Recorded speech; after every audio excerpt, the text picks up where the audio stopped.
ada satu hadis yang antum sudah hafal, dan manfaat hadis ini untuk kita ingat terus supaya kita betul-betul menuntut ilmu syar'i. Di dalam hadis yang sahih yang diriwayatkan oleh Imam Muslim dan yang lainnya, Nabi SAW bersabda dari sahabat Abu Hurairah radhiyallahu an, Nabi bersabda, "Man naffasa an mu'minin kurbatan min kurabi dunya, naffasa Allah anhu kurbatan min kurabi yaumil qiyamah. Wa man yassara ala mu'sirin, yassara Allahu alaihi fid dunya wal akhirah. Wa man satara musliman, satara Allah fid dunya wal akhirah. Wallahu fi auni al-'abdi ma kana al-'abdu fi auni akhihi.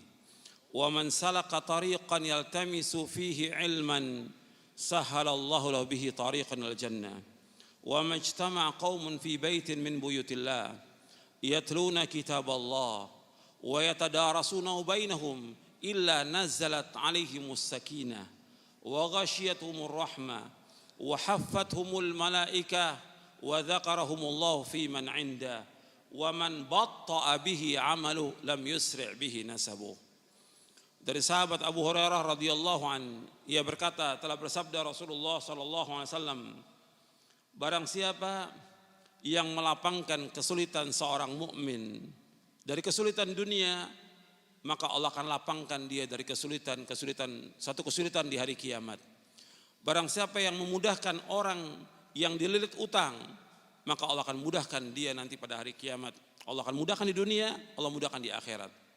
Barang siapa yang menutupi aib seorang muslim, Allah akan tutup aibnya di hari kiamat. Allah akan tutup aibnya dunia dan akhirat. Dan Allah akan senantiasa menolong seorang hamba selama hamba itu menolong saudaranya.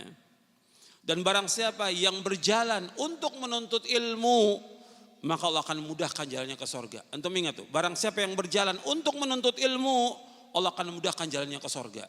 Wa man salaka tariqan yaltamisu fihi ilman, sahhalallahu lahu bihi tariqal jannah. Barang siapa yang berjalan untuk menuntut ilmu, Allah akan mudahkan jalan ke surga.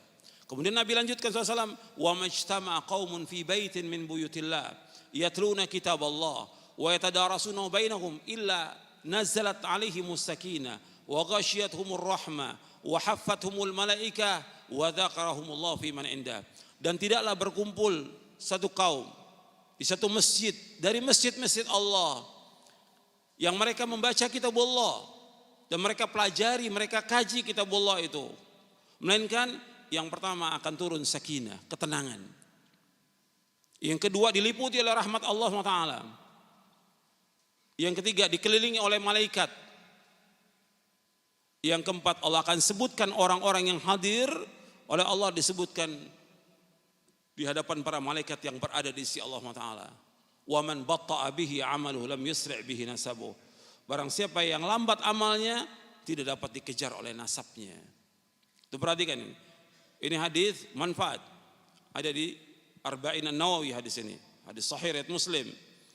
Yang pertama Nabi sebutkan, kalau ada teman kita, saudara kita mengalami kesulitan, kesusahan, bantu, jangan diam kita. Dia seorang muslim, kita kenal, kita tahu, apalagi dia saudara kita, tetangga kita, dia sulit, bantu. Allah akan hilangkan nanti kesulitan kita nanti pada hari kiamat. Orang yang memudahkan, orang yang dililit utang, dia nggak mampu untuk bayar, susah hidupnya, dililit utang karena dia nggak ngerti. Dia berutang orang miskin, kita bantu untuk bisa membayarkan hutangnya. Atau dia hutang pada kita, yang kita lihat nggak mampu dia untuk bayar, kita bebaskan. Atau kita berikan tempo atau bebaskan, seperti Allah sebutkan dalam surah Al-Baqarah, wa in kana dzu usratin fanadhiratun ilai maisarah wa an tasaddaqu khairul lakum in kuntum ta'lamun. Dan jika orang yang sulit enggak mampu untuk bayar utang, kamu tunda sampai waktu dia lapang. Kalau kamu sedekahkan itu lebih baik bagi kamu jika kamu mengetahui. Mudahkan orang yang dililit oleh utang. Kemudian yang ketiga Nabi sebutkan, barang siapa yang menutupi aib seorang muslim, Allah akan tutup aibnya dunia dan akhirat. Jadi nggak boleh kita menyebarkan aib seorang muslim, apalagi dia orang-orang yang saleh, orang-orang yang baik, yang taat kepada Allah, taat kepada Rasulnya. Yang keempat, Allah akan selalu menolong seorang hamba selama hamba itu menolong saudaranya. Selama kita menolong seorang hamba, menolong seorang, Allah akan tolong kita. Yang kelima, Allah sebutkan barang siapa yang berjalan untuk menuntut ilmu, Allah mudahkan jalan ke surga. Itu perhatikan tuh. Maka nggak boleh kita lepas untuk menuntut ilmu. Sampai kapan menuntut ilmu? Sampai wafat. Terus kita harus semangat untuk menuntut ilmu syar'i sampai kita diwafatkan oleh Allah. Belajar Quran dan Sunnah menurut pemahaman salafus soleh. Wajib gitu loh. Yang pokok yang pertama kita kaji tentang akidah. Kajian tentang akidah, bukan kajian tentang tematik, bukan. Bukan yang lain, bukan ceramah umum. Kajian Al-Quran was Sunnah ala fahmi salaf. Akidah yang pokok yang pertama kali. Kemudian selanjutnya barang siapa yang berkumpul di satu masjid, dari masjid Allah. Di masjid, kajian itu di masjid, bukan di rumah, di masjid. Barang siapa yang ngaji di masjid, nuntut ilmu di masjid, belajar di masjid, dia kaji kitab Allah, maka 4 Allah Nabi sebutkan. Yang pertama apa? Turun sakinah, ketenangan. Beda dengan di rumah, beda di tempat lain. Di masjid turun sakinah, ketenangan. Kalau kita belajar Quran dan Sunnah. Yang kedua, diliputi rahmat Allah yang sangat luas. Dan kita selalu mengharapkan rahmat Allah. Yang ketiga, dikelilingi oleh malaikat. Kalau kita nuntut ilmu, malaikat itu mengepakkan sayapnya. Semua malaikat bersayap. Semua malaikat bersayap. Dia kepakkan sayapnya karena apa? Menghormati orang-orang yang nuntut ilmu.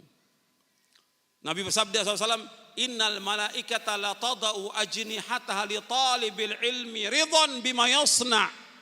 Sesungguhnya malaikat mengepakkan sayapnya kepada orang-orang yang menuntut ilmu, ridho dengan apa yang mereka kerjakan. Ridho dengan orang menuntut ilmu. Maka antum sungguh-sungguh menuntut ilmu, jangan malas. Rajin dan perhatikan, ikhlas karena Allah, catat apa yang disampaikan. Kemudian yang keempat disebutkan lagi bahwa orang yang menuntut ilmu itu, yang belajar Quran dan Sunnah, itu Allah akan sebutkan nanti di antara para malaikat yang berada di sisi Allah. Kemudian terakhirnya dia di sini, waman batta'a bihi 'amaluhum lam yusri' bihi nasabuh. Barang siapa yang lambat amalnya tidak dapat dikejar oleh nasabnya. Karena yang dipentingkan dalam Islam ini amal, ilmu dan amal, bukan nasab. Meskipun dia mengatakan keturunan ningrat, keturunan nabi, keturunan rasul, orang yang mulia, tetap di hari kiamat Allah akan nilai bukan nasabnya, yang Allah nilai apanya? Amalnya.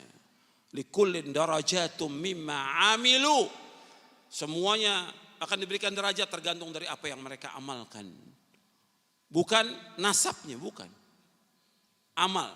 Yang dipentingkan dalam Islam ilmu dan amal. Ikhwani fiddin, azakumullah.